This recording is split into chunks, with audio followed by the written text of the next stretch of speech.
So, yesterday, Prabhuji, you're going to continue the teachings of Srila Bharati Goswami Maharaj. So, yesterday, the topic was about of his own Guru Maharaj, Bhakti Data Madhav Goswami, near the end of his life, and in the end of his pastime in this world. The last project he took was the building of the temple at the place of Srila Prabhupada's Janam Bhumi, Jagannath Puri, his birth appearance place. So Prabhuji explained that initially after in the history of the Gaudiya history, after Bhaktivinoda Thakur, initially it was owned by Bhaktivinoda Thakur while he's administrating Jagannath Puri, and at that time Prabhupada appeared there. So after a few years, it was sold, it was taken over by different people. So over the years, it is held by different people. So at one time, the opportunity came to buy that place. So when Bhakti Data Madhav Goswami Maharaj heard about this, because after the disappearance of Srila Prabhupada, Bhakti Siddhanta Thakur, there was a conflict in the Gaudiya Maths. So there was two main groups. So when Bhakti Data Madhav Goswami Maharaj went, and once he found out that this land was available to be sold, he went to both the groups, the Chaitanya Math and also the Gaudiya Math, and asked them that why don't you buy this land? This is the appearance place of our Guru Maharaj, Bhakti Prabhupada. But both of them said that because of different projects and the difficulties we have, we don't have enough finance to build this place. We're not able to purchase this place. So then he said, okay, because then he mentioned at that time when he went to the Gaudiya Math in Bagh Bazar, so when he went to, our Maharaji was also there. So when he came out, he was saying that, he said a Bengali statement saying that when a mother having 5 children, having 5 sons, at the time of her death, the 5 sons are fighting that who will take the mother's ashes to the Ganga. So it's better to have, so similarly the situations here that we have so many disciples here, but no one is keen to take the place of Srila Prabhupada, Bhaktisiddhanta appearance place of Srila Prabhupada. So then he went to that time. Generally, after Golmanda Parikrama, all the God brothers used to meet in the math of Srila Bhakti Rakshasrila Goswami Maharaj in Navadvip. So then he went and put a program. Because what happened was, while there were 2 different groups, there was also some devoted senior disciples of Srila Prabhupada. There was a separate from both the groups. So he went, and generally all these God brothers used to meet in the math of Bhakti Rakshasrila Goswami Maharaj. So then he went and put a proposal. Then he met his God brothers and made this proposal there that, there's an opportunity to buy this land of the appearance of Srila Prabhupada. So then they said, okay, we can contribute something, but we're not able to. You can definitely give something, but we're not sure how much we can continue. So when they collected the money, it was not enough to buy the land. So then Bhakti, I'm not sure. Bhakti Vichar. Yadvat Goswami Maharaj mentioned that they said a statement. They said, when the praise of Madhav, there's a statement praying to Lord Krishna, Madhav. So then indirectly indicating to Bhakti Data Madhav Maharaj, please take this responsibility to getting this land, because also during the time of Prabhupada, Srila Prabhupada, Bhakti Data Madhav Goswami is one of the best collectors of money. He's one of the best collectors. So then he said, please take this responsibility. Then Bhakti Data Madhav Goswami said, okay, to get the blessings of Vaishnavas, I'll take up this responsibility. So there was a lot of difficulties, getting land, but finally is able to get that land. So then he able to get that land. So this was in around 1978. So they had a festival of appearance at Srila Prabhupada's appearance Titi, Abhibhav Titi, they did a festival there, but they were not able to mean whatever buildings were there, they used that one, but they used tents and so forth. But later, Bhakti Data Madhav made a blueprint of the laying out of the temple, how the temple should be laid out. But because of then he manifested his sickness past them, they left this world. So that time then Srila Prabhupada, our Maharaji got an engineer to do a soil sample, soil testing. And after soil testing, the engineer said that whatever plants you have will not be able to be made in this place because it's not suitable. So then Maharaj was very restless, and he said, "What should I do?" So at that time he sent a letter to Bhakti Vallabh Tirtha Goswami Maharaj that this is a situation, what we should do. So then, but in the meantime, he got a dream that his Guru Maharaj got a dream that whatever is suitable, whatever way it should be suitable, it should be done. It should not be good work should not be delayed. So then he said, okay, but then he was not sure because sometimes the dreams, whether it's really my Guru Maharaj speaking or whether it's just a mental concoction. So then he said, he's thinking because generally we hear that a lot of people say that I got this dream of Bhagwan is coming, Gurudev is coming and all that, but the character is not good. So good. The Prabhuji was mentioning some of the stories that, mentioned that some people that say that I'm getting dreams of Krishna, met Krishna and so forth, but the characters are not good. So how can you believe them? And also because for people with good character, they don't really, like the Prabhuji was saying that they don't want to reveal the bhajan. How do you do bhajan? Because people will not have faith in them. So they also, it's also just like Gurudev used to say, when you reveal your bhajan, just like campfire, if you leave your campfire open, the smell goes out. So similarly, you should not reveal your bhajan to everyone. Not the smell. Not the smell. The campfire itself. Campfire itself will disappear. Goes away. It will disappear. So similarly, you should not reveal your bhajan, whatever, your realizations of your bhajan to everyone. So then Prabhuji gave a nice example of Madhavendra Puripad, how he did his bhajan. And then how you know the story, like when Gopal came to his dream, initially came in front of him, gave him milk, then later came in his dream to please save me and so forth. So the question came that how do we know it? Because the pure Vaishnava, pure devotees don't reveal the secrets of the realization. How do we know it? But then they mentioned that our acharyas mentioned that they reveal this to sincere devotees, the disciples. And through Ishwara Puripad, because Ishwara Puripad saved him so much, so that's why that katha came to Ishwara Puripad and Nityananda Prabhu had it and so forth. So similarly, and also Prabhuji gave an example of Sukdev Goswami. When he's talking to Parikshit, then he said that, because he saw the sincerity of Parikshit Maharaj.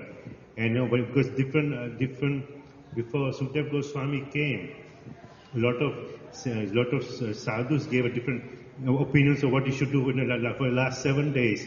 So when Sukdev Goswami said, he told them to generate faith and see the sincerity of Parikshit Maharaj. He said that like these people are, I was fixed in Brahman Bhajan. Now I'm in Brahman and I was fixed like these people over here. The sages that are here, they're the students.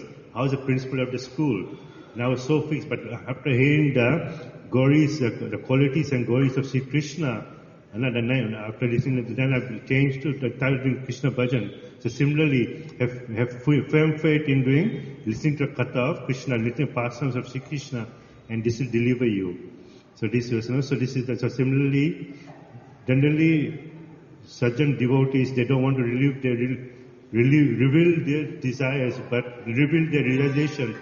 But in special situations, they do so with sincere devotees. So these are very good. You give to Vasudev. The explanation, the understanding of yesterday's katha was very clear. Achintya Prabhu, almost he spoke everything, mostly. But because of his pronunciation or the way of presentation, I think things are not so clear for everyone. So that's why we will ask Vasudev Prabhu, who was not here yesterday. Now he heard Achintya Prabhu. What is the essence of Achintya Prabhu's katha today? कल कथा में महाराज जी की ये आया कि उनके गुरु महाराज जी श्री श्रीमद भक्ति दयित माधव गोस्वामी महाराज जब शिला प्रभुपाद जी की जो जन्म स्थान है जगन्नाथपुरी में, उसके लिए बहुत प्रयास किया और वो अपने गुरु भाइयों के निकट भी गए उसको प्राप्त कर।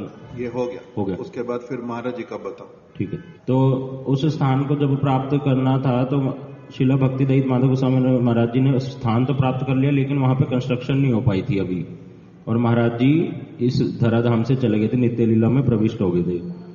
तो उनके हमारे जो महाराज जी श्रीमद् भक्ति विज्ञान भारती गोस्वामी महाराज जी, उनको स्वप्न आया उनके गुरुदेव का कि आप लोग देरी मत कीजिए और वहां पर कंस्ट्रक्शन कीजिए, क्योंकि वहां पर जो सोइल मतलब वो मिट्टी का बता रहे थे कुछ कंस्ट्रक्शन के लिए ठीक नहीं थी, ब्लूप्रिंट जो था, तो उसको देखते हुए कुछ इंजीनियर्स ने कहा कि यहाँ बनाना मुश्किल होगा ऐसा कुछ। तो लेकिन महाराज जी को जब स्वप्न आया अपने गुरुदेव का, तो उन्होंने सोचा कि ये मेरे यही गड़बड़ है, समझ नहीं आया आपको। एनीवे ठीक है, ये वाला पॉइंट आपका समझ नहीं आया आपको। इससे आगे फिर क्या हुआ? तो महाराज जी को जो स्वप्न आया, उनके हृदय में ये भावना आई कि क्या ये मेरे गुरुदेव ही मेरे को स्वप्न दे रहे हैं या मेरे मन की बनाई हुई बात? नहीं, ये वाली बात तो अचिंत्य ने जोड़ दी। अच्छा, जोड़ दी। ये वाला हमारा नहीं था पॉइंट। अच्छा, ठीक है। महाराज जी को ये वाला बिल्कुल भी नहीं लगा कि मेरा मन गढ़ंत तो नहीं है कुछ। ठीक है, आगे यही समझाना चाहा कि श्री माधवेंद्रपुरी पाद जी का जो स्वप्न है, या सुखदेव गोस्वामी जी का उदाहरण दिया उन्होंने। सुखदेव गोस्वामी को कौन सा स्वप्न आया था? उनको स्वप्न तो नहीं आया था। फिर वो कनेक्टेड कैसे हुई दोनों बातें? मेन बात ये समझ आ रही है कि कुछ लोग कहते हैं कि मेरे को स्वप्न आते हैं या कृष्ण का दर्शन हो जाता है, वृंदावन में जाता हूं तो मेरे को ये दिख गया। बहुत से लोग ऐसी बातें कहते हैं, गुरुदेव ने मेरे को ये बोल दिया, लेकिन उनके आचरण में देखें तो कुछ भी पालन ठीक से करते नहीं है। और दूसरी ओर जो शुद्ध वैष्णव हैं, शुद्ध भक्त हैं, उनके जो स्वप्न होते हैं वो रियल होते हैं। और जो ये हम जैसे बदजीव हैं और हम ऐसा कहें कि मेरे को आया, अपने मन से बनाई हुई बात कह दें, वो रियल नहीं है। ये थोड़ा सा समझ आ रहा था बात। ठीक है, धीरू प्रभु आप बताओ। जो उस स्थान की हिस्ट्री है कि कैसे श्रील माधव गोस्वामी महाराज जी ने उसमें अपनी अंतिम एनर्जी लगाई और किस किस के पास में गए, रिजल्ट क्या निकला, और फिर स्थान हो गया। और उसके बाद में फिर उन्होंने उस स्थान का प्लान भी अपने आप बना दिया। 1978 में उन्होंने वहां पर एक बहुत बड़ा उत्सव भी किया, प्रभुपाद जी की व्यास पूजा, जिसमें सारे भक्तों को भी बुलाया। उसके बाद उन्होंने वहां का नक्शा अच्छे से बनवा लिया और फिर अस्वस्थ हो गए और फिर अप्रकट लीला कर दी। अब फिर यहां से आपने बताना है कि अब फिर क्या आगे नेक्स्ट स्टेप शुरू हुआ। जो श्रील भक्तिदत्त माधव गोस्वामी महाराज जी ने जो उसका लेआउट बनाया था, डिजाइन की इस तरह से वहां पर स्थान को बनाना, तो वहां पर जब सोइल टेस्टिंग हुई तो इंजीनियर ने बताया कि इस प्रकार से जो भी जो वहां की मिट्टी है और जो आप डिजाइन बता रहे हैं वो नहीं बन पाएगा उस प्रकार से। तो जो डिजाइन पहले बनाया गया वो यहाँ पर बनाना संभव पर नहीं होगा जी। समझ आया? किसी दूसरे डिजाइन से बनाना पड़ेगा, किसी दूसरे प्रकार से। तो फिर महाराज जी सोच रहे थे कि क्या करना चाहिए, तो उनको फिर स्वप्न आया अपने गुरुदेव का। सोच रहे थे क्या करना चाहिए, वर्ड क्या यूज किया महाराज जी ने? मैं क्या हो गया? हताश हो गया। हताश, निरुत्साहित जी, हताश हुआ कि जो गुरु महाराज जी चाहते थे वैसा वाला हम नहीं बना पाएंगे। तो फिर उनके गुरुदेव ने स्वप्न में क्या कहा कि वहां पर जिस प्रकार से बनाना संभव नहीं। पहले उन्होंने श्रील भक्ति वल्लभ तीर्थ गोस्वामी महाराज जी को पत्र लिखा कि इस तरह से इंजीनियर कह रहा है और फिर हमें क्या करना चाहिए मेरे को समझ नहीं आ रहा है। गुरु महाराज जी जिस प्रकार का नक्शा बना करके गए हैं, जैसा वो चाहते थे बनना वैसे चाहिए था, हम उसमें क्यों परिवर्तन करें। किंतु अब इंजीनियर कह रहा है कि ये संभव पर नहीं है। मैं तो निराश हो गया हूँ, निरुत्साहित हुआ हूँ कि क्या करना चाहिए क्या नहीं। कर्तव्य मेरे को अपना निर्धारित करना कठिन हो रहा है। आपको निवेदन करता हूँ, आप कृपा करके बताओ कि इस परिस्थिति में क्या करना चाहिए। ये उनके पास में पत्र लिख करके भेज दिया और फिर उनके उत्तर की प्रतीक्षा करने लगा। मीनवाइल इसी बीच में क्या हुआ अब बताओ। उनको महाराज जी को स्वप्न आया अपने इनको हर रोज क्यों बोलना पड़ता है? आप लोग किसको बोल के आते हो जो पता ही नहीं चलता? हाँ जी, 2-3 लोग यहाँ पर काम कर रहे थे, उनको बोला था। हर रोज उन्हीं को बोलते हैं, फिर उन्हीं को अक्ल नहीं है। फिर भी बोल के आओ। तो एक व्यक्ति है यहाँ पर पास में, भरत है उसका नाम, उसको बुला के लाओ। तो फिर महाराज जी को स्वप्न आया उनके गुरुदेव शिला भक्तिदयाल माधव गोस्वामी महाराज का। तो उन्होंने बोला कि वहाँ पर जिस भी प्रकार से संभव है, अगर पहले वाला जैसे नहीं बन सकता तो जिस भी प्रकार से संभव है तो उसी प्रकार से बनाओ। तो फिर महाराज जी ने फिर उसी प्रकार से उसको आगे। सिर्फ इतना ही बोल दिया, ठीक से बताओ उन्होंने स्वप्न में क्या बोला। ये नितिन भी जाके बोला है, उनको बताओ। स्वप्न में प्रभु जी बोला था कि जैसे माइक पे बोलो, बिना माइक के जैसा जिस प्रकार से जैसे इंजीनियर कह रहा है कि वहां पर नहीं बन सकता है वो पुराना जो डिजाइन जो दिया था, तो जिस भी प्रकार से संभव है उसी प्रकार से वहां पर बनाना। और निरुत्साहित होने की कोई भी आवश्यकता नहीं है। सद्भावना से जो भी कार्य किया जाए उसमें किसी प्रकार का कोई दोष नहीं होता। फिर से रिपीट करो। महाराज जी ने बोला कि निरुत्साहित होने की कोई आवश्यकता नहीं है। अभी अभी सुना, अभी नहीं बोल पा रहा। फिर नहीं, निरुत्साहित होने की आवश्यकता नहीं है और उस प्रकार से बनाने पर कोई दोष नहीं होगा। सद्भावना बहुत अच्छा। यदि सद्भावना हो तो उससे कार्य करने से फिर कोई दोष नहीं होगा। ठीक है, आगे बोलो। फिर महाराज जी इस विषय में कह रहे हैं कि जैसे अपने स्वप्न की बात उनको बतानी पड़ी, तो जैसे अपने स्वप्न की बात उन्होंने जैसे बताई, तो आपने इस विषय में कहा था ना कि अपने जो भजन गुरु महाराज जी ने जो उनको कहा स्वप्न में, मैंने जो नक्शा बनवाया था, यदि प्रैक्टिकली वैसा मंदिर बनाना संभव पर नहीं है तो जैसा संभव पर है उसी के अनुसार निर्माण कार्य प्रारंभ कर दो। शुभस्य शीघ्रम चा, जितना जो शुभ कार्य उसको शीघ्रता पूर्वक करना चाहिए, उसमें देरी नहीं करनी चाहिए। कभी भी निरुत्साहित होने की आवश्यकता नहीं। सद्भावना के द्वारा किए गए किसी भी कार्य में कभी किसी चिंता की आवश्यकता नहीं होती। ठीक है, ये तो पूरा। इसके बाद में फिर क्या प्रारंभ हुआ? आपने बताया था कि आपने भजन कथा ना कही वो यथा तथा, कि जैसे उनको स्वप्न आया। एकदम से यहां से शुरू करने से कैसे काम चलेगा? नरोत्तम प्रभु को दो। आया, बुलाओ।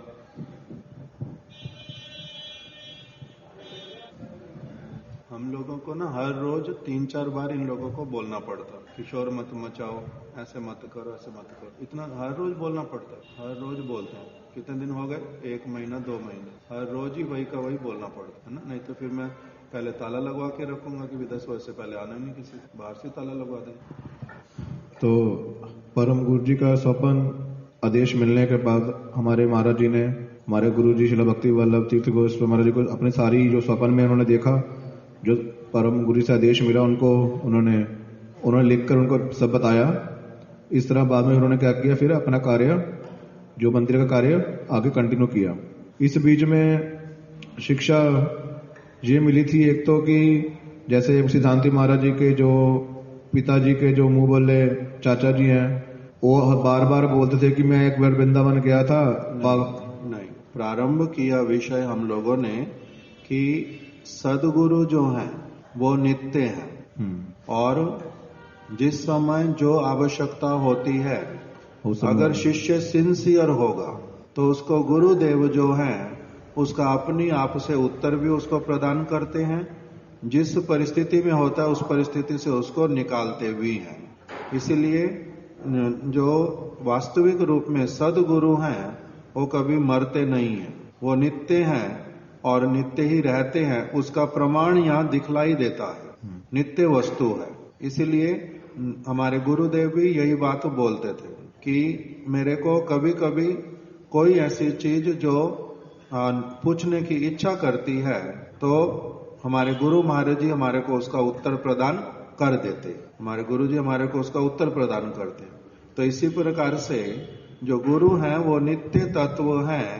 इस प्रकार की अनुभूति कि इस प्रकार से अब ये उन्होंने अपने एक स्वप्न की बात बतलाई है, किंतु पुनः पुनः जब जब आवश्यकता होती है, जैसे बृहद भागवतामृत में गोप कुमार की बात आई जहां जहां आवश्यकता होती गुरुदेव उनको उस समय दर्शन देते हैं, फिर से दिशा निर्देश कर देते हैं। इसीलिए गुरुदेव का जो संबंध है वो नित्य, और गुरु जो है वो अपने शिष्य की, सिंसियर शिष्य की सारी जो आवश्यकता उसको सब समय पूर्ण करते। पहले ये वाला विषय आया, गुरु तत्व नित्य है। फिर दूसरी बात आई कि क्या जो ये स्वप्न इत्यादि की बात, इसको बहुत सारे लोग जो हैं वो तो कुछ भी जो होगा वो बोल देंगे, बस किस उद्देश्य से बोल देते हैं, उनका उसमें अपना कुछ प्रतिष्ठा, कुछ लाभ और कुछ जागतिक स्वार्थ इत्यादि वो देख करके झूठ मूठ की बातें, मेरे को ये स्वप्न में आया, मेरे को ये दिखाई दिया, मेरे को ऐसा अनुभव हुआ, ये सारा कुछ बोल देते हैं। किंतु जो शुद्ध भक्त होते हैं वो इस प्रकार की मिथ्या वचन कभी भी नहीं बोलते। साधारण लोग बोलते हैं झूठ बोलना पाप है, घर के नीचे सांप है, साधारण लोगों का ये नीति। और वैष्णव आचार्य साधु होकर के अगर कोई झूठ बोलेगा, वो साधु किस प्रकार का साधु, इसको अब आगे कंटिन्यूशन में बताओ। जो जो सीक्वेंस है इसको बाबा भारती वाली बात से बताओ। जैसे साधु होकर के झूठ बोलता है जो व्यक्ति, वो किस प्रकार का व्यक्ति। जैसे हमने बाबा भारती की जो एक कहानी सुनी थी कि बाबा भारती के पास एक सुल्तान नाम का घोड़ा था, लेकिन एक डाकू खड़क सिंह था, उसकी सब समय उस घोड़े पर नजर थी। उसको घोड़ा पसंद आ गया, वो चाहता था कि घोड़ा मुझे मिल जाए, लेकिन बाबा भारती वो घोड़ा उसको देना चाहते नहीं थे। क्यों?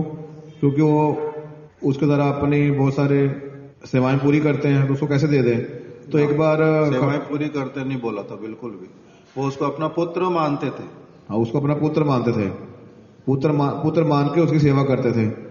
तो फिर खड़क सिंह ने एक बार क्या किया उपाय, एक बार जानबूझ के अपने पैरों पट्टी बांध ली, साधु का वेश बना लिया और बैठ गया रास्ते में, और बार बार दर्द से कराह रहा है क्योंकि वो मुझे यहाँ से उस आगे तक पहुंचा दे, कोई हमारी पूरी कोई सहायता कर दे।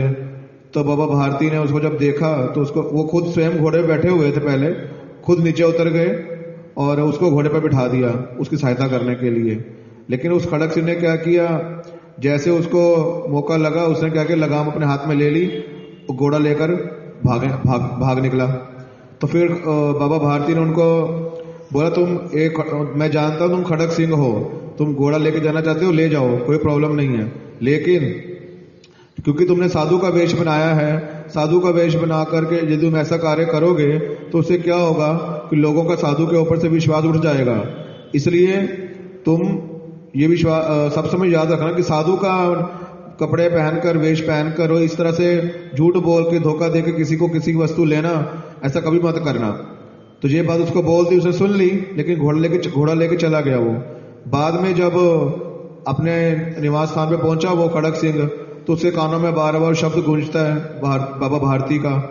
तो फिर उसने क्या किया, अपने आप एक बार चोरी से क्या किया, वो घोड़ा उनके वापस आश्रम में बांध दिया, वहां चला गया। इस तरह जैसे हमने सुना कि ना बांध के चला नहीं गया, बाबा भारती ने बोला कि खड़क सिंह तुम घोड़ा वापस करने आए हो। तो उसने क्या कहा, हाँ बाबा, आप जीत करके भी, आप हार के भी जीत गए, और मैं जीत करके भी हार गया। इसका मतलब घोड़ा आपके हाथ से चला गया था, किंतु तब भी जीत गए आप। किस लिए?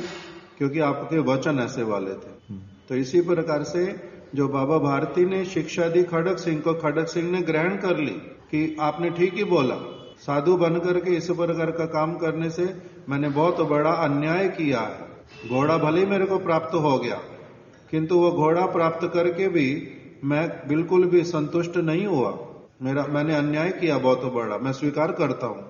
इस प्रकार की भावना लेकर के घोड़ा वापस करने के लिए आया। तो इससे क्या पता चला कि साधारण व्यक्ति भी जो हैं वो क्या कहते हैं, एक तो साधारण व्यक्ति बोलते हैं झूठ बोलना पाप है, घर के नीचे सांप है। अर्थात जो व्यक्ति झूठ बोलता है उसके द्वारा वो भगवान को कष्ट पहुंचाता है, और अनजाने में हो, जाने में हो, दिखलाई दे ना दिखलाई दे, बहुत सारा जो खराब वस्तु है वो इस जगत में प्रदान करता है। इसी के कारण उसका अपना भी फिर अहित होता है। फिर कोई व्यक्ति अगर साधु का वेश बना करके, जैसे हमने ये खड़क सिंह की कथा सुन ली, और फिर कल क्या सुना था, बहुत सारे ऐसे साधु लोग जो कि एक के बाद एक कलयुग है, इतना अधिक साधु के वेश में अन्याय करते हैं, हर प्रकार का झूठ बोलना, हर प्रकार की चीजें करना। उससे क्या होता है, उसके द्वारा लोगों का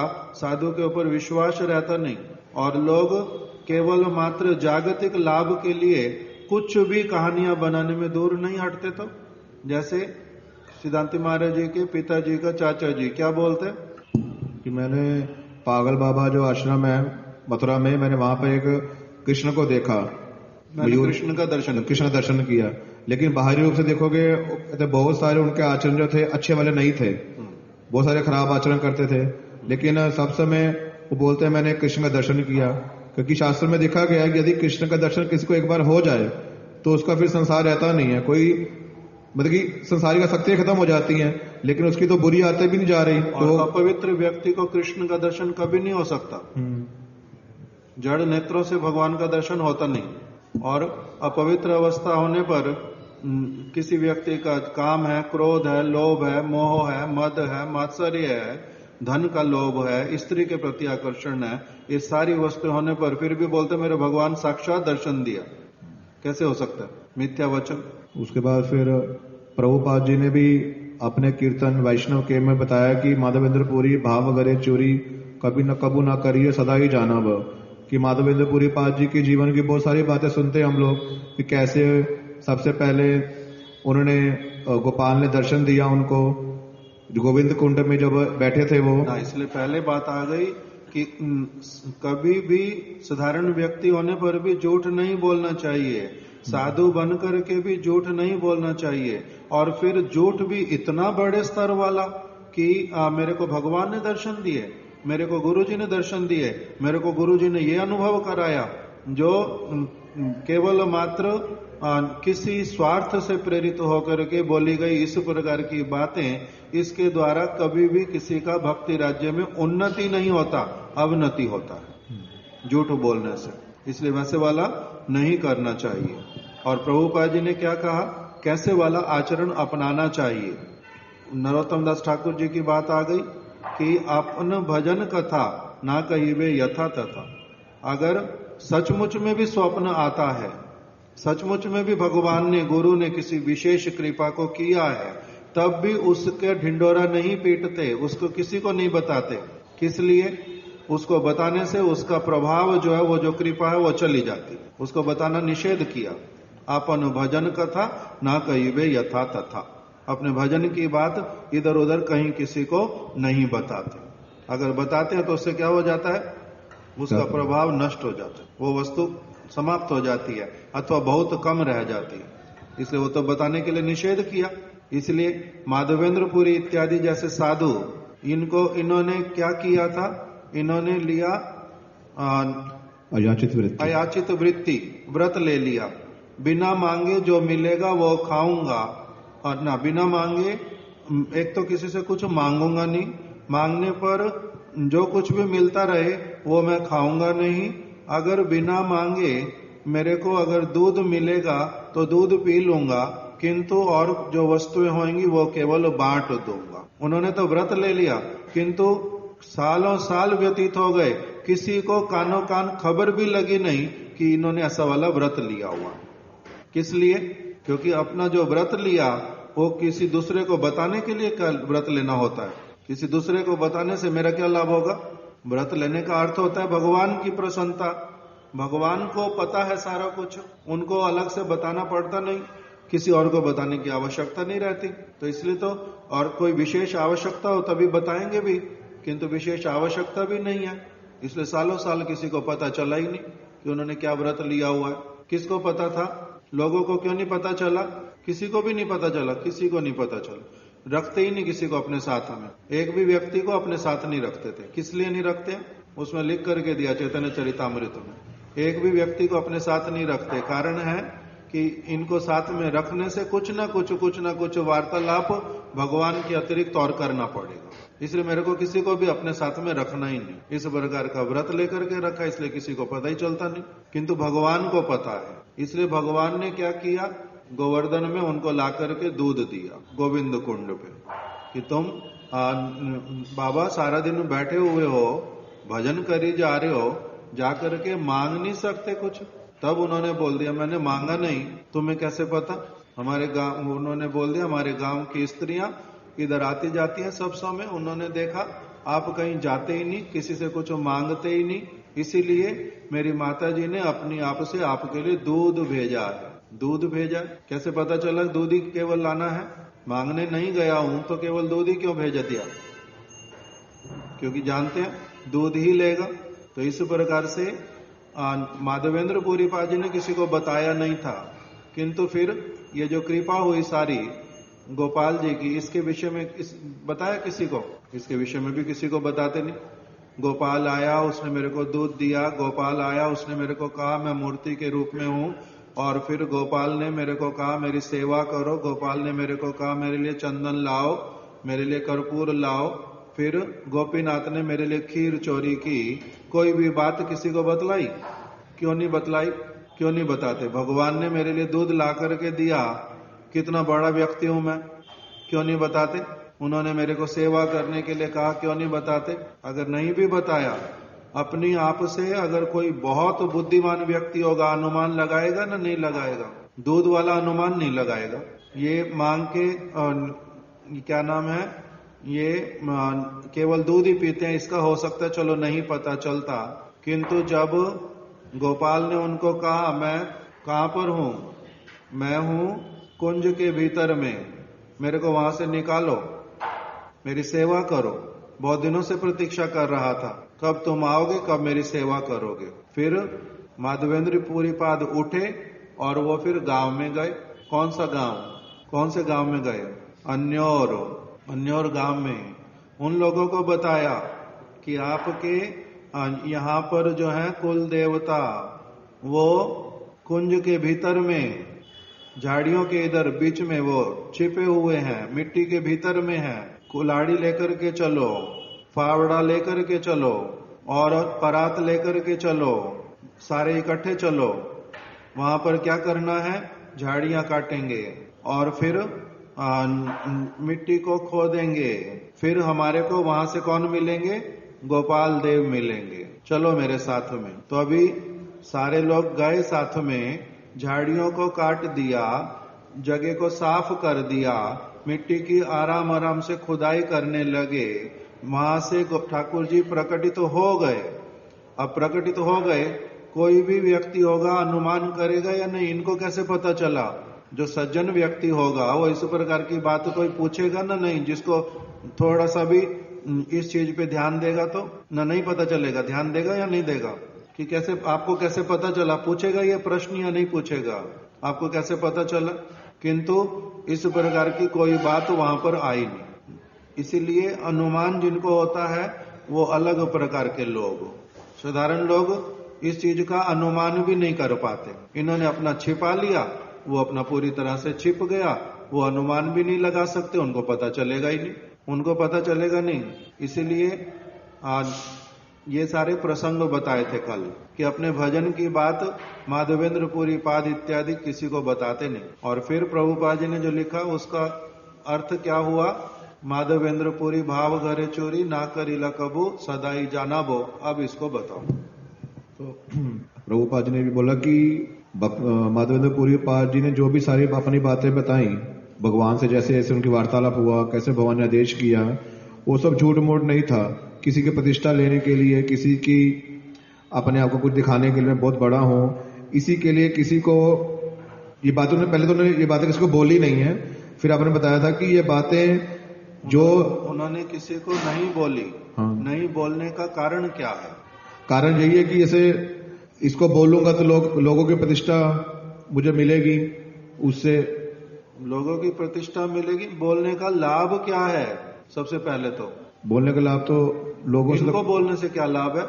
इनको बोलने का लाभ नहीं है। क्या लाभ है? साधारण लोगों को तो बोलने का कोई लाभ ही नहीं। बोलना इनको किसी को भी क्यों बोलना। और मेरे को अगर भगवान ने मेरे ऊपर कृपा की है, भगवान ने दर्शन दिया है, भगवान ने सेवा ली है, तो ये सारी बातें किसी को भी बोलने से इनसे मेरे को क्या चाहिए जो इनको बोलना पड़ेगा। उस प्रकार का कुछ भी उन्होंने किया ही नहीं। लेकिन फिर भी ये बातें अब बोले बाहर कैसी आई थी ना, पहले इससे शिक्षा ले लेनी है। तो इसका अर्थ क्या हुआ? इसका अर्थ क्या हुआ? इसका अर्थ ये कि लोगों, जैसे एक व्यक्ति इस्कॉन का मैंने बताया था, हाँ हरे कृष्णा, वो कहता था कि मैंने याचित वृत्ति ले रखी है और सबको गाता फिरता है। वो क्या कहता है? मतलब कि सबको बोलता जा रहा है कि मैंने अयाचित वृत्ति ले रखी, मैं कुछ मांग के खाता नहीं हूँ। मैंने माधवेंद्र पुरी पादी की तरह अभी अयाचित वृत्ति ले ली है। मैं भी अब किसी से मांग करके खाऊंगा नहीं, अपनी आप से जो चीज ला करके दे देगा उसमें से मैं देखूंगा मैंने जिस चीज का व्रत लिया है मैं वो वाली खा लूंगा। क्यों बोलता है ये वाली बात बार बार? कि लोग मुझे खाने को दें, लोग खाने के लिए दें, मेरे प्रसिद्धि हो, मैं माधवेंद्र पुरी पादी की तरह मैंने क्या किया हुआ है? अयाचित वृत्ति वाला व्रत लिया हुआ है। और महाराज जी कौन सी कथा सुनाते थे? वो जो हरिद्वार में एक व्यक्ति, वही ना, कुंभ के समय की। हाँ, कुंभ के समय हरिद्वार में एक व्यक्ति था, उसने बोल दिया, उसने बोर्ड लगा रखा बाहर कि जिसकी इच्छा हो चावल दे दे, दाल दे दे, जो इच्छा दे जाए। और शंख बजाता है, वो बोलता है मैं किसी से मांगता नहीं हूँ। बोर्ड भी लगा के रखा और साथ में अनाउंसमेंट माइक में अपनी आप चलती रहती। शंख बजाता नहीं है, शंख बजाता सब समय, शंख बजाता है और बोलता है कि मैं लोग उनके प्रति ध्यान दें। और क्या कहता है? कि मैं जो भगवान को चाहने वाला है, जिसकी इच्छा हो वो अपना जो भी इच्छा देना दे जाए, मैं किसी से मांग नहीं रहा हूँ। अपनी इच्छा से जिसको जो देना दे करके चले जाओ, मैं किसी से कुछ मांग नहीं रहा हूँ। अपनी इच्छा से जिसको जो दे करके जाओ, ध्यान दो मेरी बात पे, ध्यान दो, कुछ दे करके जाओ, किंतु मैं मांग नहीं रहा आपसे, जो इच्छा हो दे करके जाओ। इसी तरह ही वो जो जिसने व्रत लिया है, ठीक है, इससे यही शिक्षा मिलती है कि हमें उसको, अगर हमने व्रत लिया है सच निष्कपटता से, तो भगवान सब जानते हैं। जैसे आपने बोला था कि जैसे एक बात अलग से मैं बोल रहा हूँ, जैसे गोपनीयते अत्याचार गोरा धरे चोरी, यदि हम कोई गलत कार्य करते तभी भगवान जानते हैं, यदि हम अच्छा कार्य करें तो भी भगवान हमारे हृदय की सारी भावनाएं जानते हैं। उनको कहने की बोलते थे ये वाली बात, हाँ, उनकी कहने की जरूरत नहीं पड़ती कुछ भी उसके ना। इससे आगे फिर उसके आगे फिर माधवेंद्र पुरी पाद जी की बातें लोगों को पता कैसे चली? फिर आपने बताया था कि इसको सुखदेव गोस्वामी जी का उदाहरण देके महाराज जी समझाते थे कि जैसे सुखदेव गोस्वामी पहले माधवेंद्र पुरी पाद जी की बात लोगों को कैसे पता चली? माधवेंद्र पुरी पाद जी की बात इसलिए पता चली कि जैसे उन्होंने बताया कि जो उनके सेवक हैं, जो सद शिष्य हैं, उनको ये उन्होंने शिक्षा देनी है कि जो विग्रह हैं ये साक्षात भगवान हैं, ये खाते हैं, पीते हैं, बोलते हैं, इनकी सेवा अच्छे से कर पाए, इनको भगवान ही है ये, इस तरह को विश्वास आ जाए। इसलिए किसी सद शिष्य को उन्होंने ये सारी बातें अपनी बोली होंगी ताकि वो भी अच्छे से भगवान की सेवा कर पाए। देखो, दो बातें बताई थी आपने, मिक्स कर दी, दोनों बातें आपने बोल दी किंतु मिक्स कर दी। पहली बात तो बताई थी, धीरू प्रभु को दो, पीछे माइक दे दो, फिर से बोलो, दो बातें कौन कौन सी बताई थी?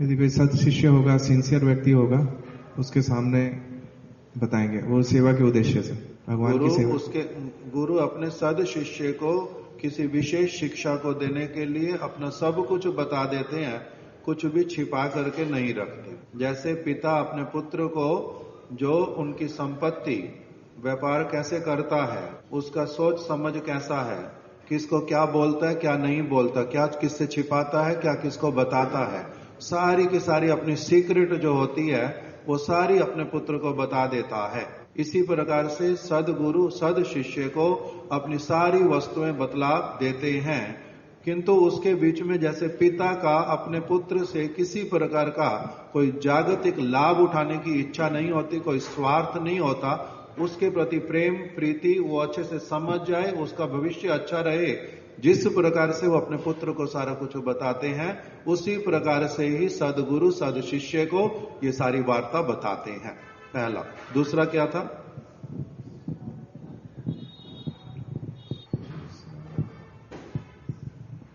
अभी इन्होंने दोनों मिक्स कर दिया था। दूसरी बात बताओ, उसमें क्या है? सेवा के उद्देश्य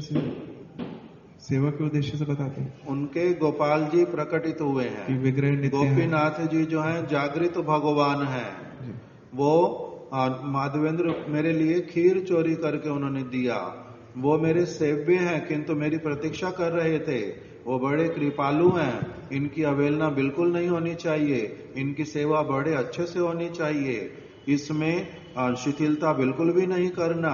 ये सारी बातें अच्छे से उनके हृदय में दृढ़ विश्वास को जागृत कराने के लिए क्या कर दिया, अपनी सारी बात जो नहीं बतानी चाहिए वो वही बता दी। किसके लिए? गोपाल जी की सेवा के लिए, भगवान की सेवा के। किंतु किसको बताई? जो सद शिष्य है, सद शिष्य है जो उस वस्तु को धारण करके उस क्रिया को करेगा, वो भी फिर उसी को बताना, और वो भी भगवान की सेवा के लिए, और उसमें अपना कुछ भी दूसरा उद्देश्य नहीं है, इसलिए उन्होंने बता दिया। तो इसी प्रकार से जो गुरु वर्गों की जो बात वो केवल मात्र इसी कारण से भगवान ये जगत में प्रकटित हो जाती है, अन्यथा प्रकटित भी ना हो। जाओ इधर से आगे गुरु जी।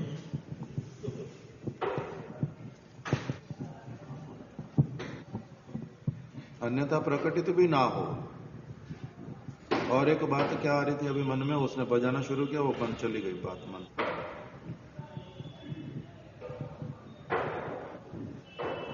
चलो अभी आगे बताओ, फिर मेरे मन में आ जाएगी तो मैं बता दूंगा। सुखदेव गोस्वामी की अब बात बताओ। हाँ, ये वाला बात आएगा अब कि सुखदेव गोस्वामी जी ने क्यों बताया, इसमें महाराज जी क्या उपदेश देते थे? सुखदेव गोस्वामी कहते थे कि मैं ब्रह्म में स्थित था, किंतु कहते नहीं थे, एक ही बार केवल बोला परीक्षित महाराज जी के सामने, आगे कभी आगे पीछे कभी किसी को नहीं कहा कि मैं ब्रह्म में स्थित था। और जैसे हमने सुना वो कहते हैं कि जो ब्रह्म में जो ब्रह्म की आराधना करते हैं उनके भी वो प्रिंसिपल की तरह उन सब के भी। तो भगवान के जब रूप की, उनके गुणों की जब वार्ता सुनी तो उससे आकर्षित होकर उस ब्रह्म में जो उनका जो ध्यान था उसको छोड़कर भगवान के रूप को मानकर और उस और भक्ति की ओर आगे बढ़े। पता होने पर भी एक्सप्रेस नहीं करते हो। सुखदेव गोस्वामी ने परीक्षित महाराज जी के विश्वास को बड़ा दृढ़ करने के उद्देश्य से कि मैं जो तुम्हारे को अभी हरि कथा सुनाऊंगा और तुम जो हरि कथा सुनोगे, ये जो क्रिया मैं तुम्हारे को अभी करवाने के लिए जा रहा हूं, इस क्रिया के द्वारा तुम्हारे को साक्षात भगवान मिलेंगे, इसमें विश्वास होता है। केवल एक व्यक्ति कथा बैठ करके सुनेगा और उसको भगवान मिल जाए, होता है विश्वास। इसलिए उनका बहुत दृढ़ विश्वास उत्पन्न करने के लिए कि इससे होगा ही होगा। जैसे एक माता जी, उसका नाम था तुंग विद्या, एक तुंग विद्या दीदी अभी गोपीनाथ भवन में रहती है, एक और तुंग विद्या थी, अभी वो आती नहीं बहुत सालों से। वो तुंग विद्या ईस्ट ऑफ कैलाश में रुकी हुई। मैं महानिधि महाराज जी के साथ में इस्कॉन टेम्पल में रहता था, वो रागलेखा दीदी के घर पर आकर के रुकी, गुरुदेव की शिष्या। और हमारे घर पर बचपन से देखा कि मलाई जो होती थी दूध की, उसको हर रोज अपना इकट्ठा करके वो एक बर्तन में रखते जाते थे, और फिर जब ज्यादा इकट्ठी हो जाती थी उसमें मेरी बहन बैठ करके क्या करती है, बाहर अपना उसको निकाल लेती है, उसमें बर्फ डाल करके हाथ उसमें हिलाती रहती है, बर्फ डाल करके हाथ हिलाती रहती है, उसमें से मक्खन निकल आता है, मलाई में से मक्खन निकल आता है। ऐसे घर में बचपन से देखा था। तो अभी वही बात मैंने जो है रागलेखा दीदी के घर पे गया, वही तुंगा के सामने मैंने बोली कि मलाई में से मक्खन निकलता है, तो बोलते कि मलाई में से मक्खन नहीं निकलता। रागलेखा दीदी भी बोलती है और वो भी बोलती है कि नहीं निकलता। मैंने कहा मेरे को 5 मिनट दे दो, मैं निकाल के दिखा दूंगा। बचपन से देखता आ रहा हूं मलाई में से मक्खन निकलता है, बोलते मक्खन नहीं निकलता, पागल है ना क्या। तो मक्खन निकाल करके मैंने फटाफट निकाल दिया। तो देख करके बड़ा आश्चर्य हुआ उन दोनों को कि इसी मलाई में से भी मक्खन निकलता है ऐसे। तो मक्खन तो निकाल के दिखा दिया। तो अभी मक्खन निकाल के जब दे दिया, मक्खन यूज भी हो गया, भोग लग गया, गुरुदेव के पास भी पहुंच गया, सारा कुछ हो गया। अभी वो तुंगा जो है वो मेरे को बोलती है कि ये किंतु क्या जिस समय कृष्ण आए थे उस समय बर्फ मिलती थी, कृष्ण जिस समय आए थे बर्फ मिलती थी, मलाई में से मक्खन थोड़ा ना निकालते थे वो लोग। मैंने कहा वो एक अलग बात है, किंतु मलाई से भी मक्खन निकलता है, ये तो प्रोसेस है पड़ा ना। तो इसी प्रकार से जिसने अगर किसी चीज को देखा ना हो उसको विश्वास हो जाएगा। साधारण रूप में कुछ चीजें हम बचपन से देखते आते, तब तो हमारा विश्वास होता है कि हाँ इससे ऐसे करने से ये निकलता है, इसको करने से ऐसे ये होता है ना। किंतु जैसे अब मेरे को अभी तक भी विश्वास नहीं होता, लोग बोलते हैं निरमा पाउडर से दूध बना देते हैं, तो मेरे को होता है कि निरमा पाउडर से कैसे दूध बनेगा, विश्वास नहीं होता, मगर लोग तो बनाते हैं। मांस से घी में मिलाने से घी कैसे, वो लोगों को लगता है घी है ये कैसे हो सकता है, किंतु होता है ना, नहीं होता, बोला हुआ तो हम बहुत सारी चीजें देखते नहीं, अगर हमने कभी नहीं देखा, हमारे अनुभव में नहीं, तो हमारे विश्वास ही नहीं होता। हमारे को विश्वास उत्पन्न कराने के लिए क्या करना पड़ता है? मैंने उनके लिए क्या किया, मलाई ले आओ, और क्या ले आओ, बर्फ ले आओ, 5 मिनट देखते रहो, वेट करो, निकाल के दिखा दे, तो मक्खन निकाल के दिखा दिया। इसी प्रकार से शुकदेव गोस्वामी ने उनको दृढ़ता कराने के लिए एकदम से बिल्कुल शांत करके बिठा दिया कि कथा केवल सुनो तो सही, मैं बोल रहा हूं, मैंने उस कथा के माध्यम से जिस वस्तु को प्राप्त किया है उसके लिए थोड़ा सा समय दे करके तुम भी कथा बैठ करके सुनो, देखो तुम्हारे सामने क्या प्रकटित कर देता हूं, कर दिया प्रकटित। इस प्रकार के दृढ़ विश्वास को स्थापित करने के लिए उन्होंने जो अपनी महिमा बोल दी, वो महिमा बोलना नहीं था, दूसरे का उपकार करना था, उनका उन्होंने उपकार किया। इसलिए माधवेंद्र पुरी पाद जी ने अपने विषय में बतला करके दूसरे का उपकार किया, उनके उपकार के लिए अपनी उपलब्धि वाली बात बतलाई। उपलब्धि का मतलब क्या होता है? रियलाइजेशन, अनुभव। उन्होंने जो साक्षात अनुभव किया हुआ है वो बताया ही किस लिए? उन दूसरे के उपकार के लिए, भगवान की सेवा के लिए एक बताया माधवेंद्र पुरी पाद जी ने कि इनकी सेवा में कोई शिथिलता करना नहीं, इनको साधारण पत्थर की मूर्ति मानना नहीं। एक तो उस प्रकार का सारा कुछ करने के लिए, दूसरा शुकदेव गोस्वामी वाला उदाहरण बतलाने के लिए। श्रीमद् भागवत में बतलाया जो अजामिल वाला प्रसंग है, जो अजामिल का प्रसंग सुना रहे हैं कौन? मैत्रेय ऋषि। मैत्रेय ऋषि सुना रहे हैं, मैत्रेय ऋषि सुना रहे हैं। तो वो प्रसंग आते आते अंत में जाकर के क्या होता है? अजामिल का प्रसंग पूरा सुना दिया। यमदूत आए थे, विष्णुदूत आए थे, यमदूत पराजित होकर के चले गए, विष्णुदूत जो हैं उन्होंने बहुत बड़ी कृपा कर दी अजामिल के ऊपर, और नाम के आभास से इतना बड़ा फल जो है वो प्राप्त होता है।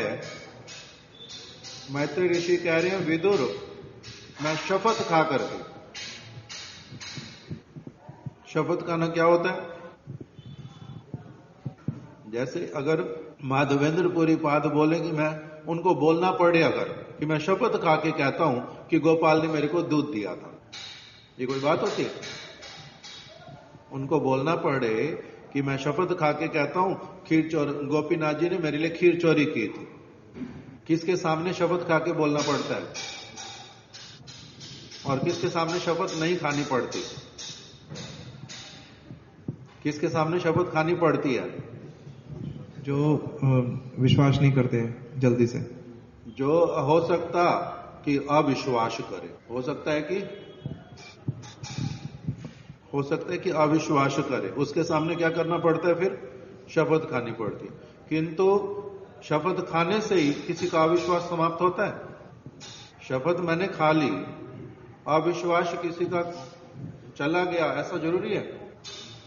ये बड़े सारे स्तर हैं, अलग अलग शास्त्र में दिखलाए कि कहीं पर शपथ खानी नहीं पड़ती, आप उसके बिना भी अगर कुछ बोलेंगे उनके लिए वो वेद वाक्य होता है। किसी को शपथ खा करके जब कुछ बतलाएंगे तब वो उसके ऊपर विश्वास स्थापित करेगा। किसी के लिए शपथ खा भी लोगे तब भी वो उसके ऊपर विश्वास स्थापित करेगा ही नहीं।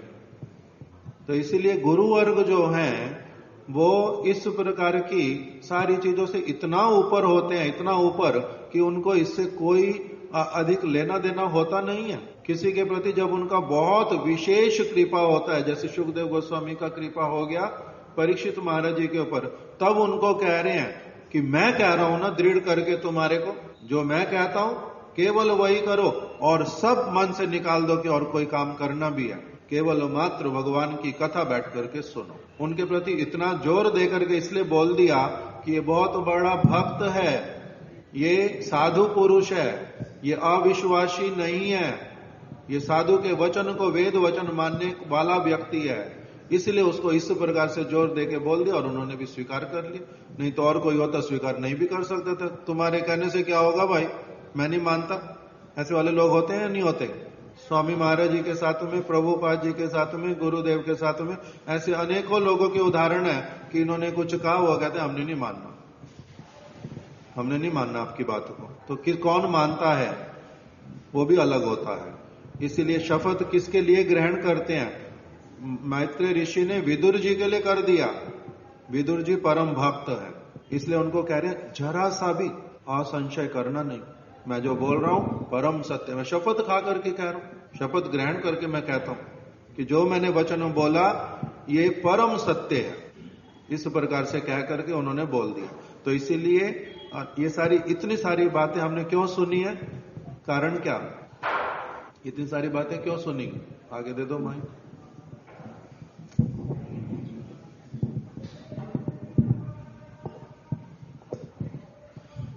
मुख्य तो यही है कि सदगुरु और जो सद शिष्य का ना, अब मुख्य बात है कि महाराज जी अपने स्वप्न की बात बता रहे हैं। उस स्वप्न की बात को कोई मिथ्या ना ले। किसको बताया उन्होंने? केवल कुछ लोगों को, वो भी किसी बहुत विशेष प्रसंग के कारण। कोई उसको मिथ्या ना ले, इसीलिए केवल ये सारे विषय महाराज जी के द्वारा ही बतलाए हुए। कौन कौन से प्रसंग सुन लिया हमने? माधवेंद्र पुरी पाद जी का। दूसरा कौन सा प्रसंग सुन लिया?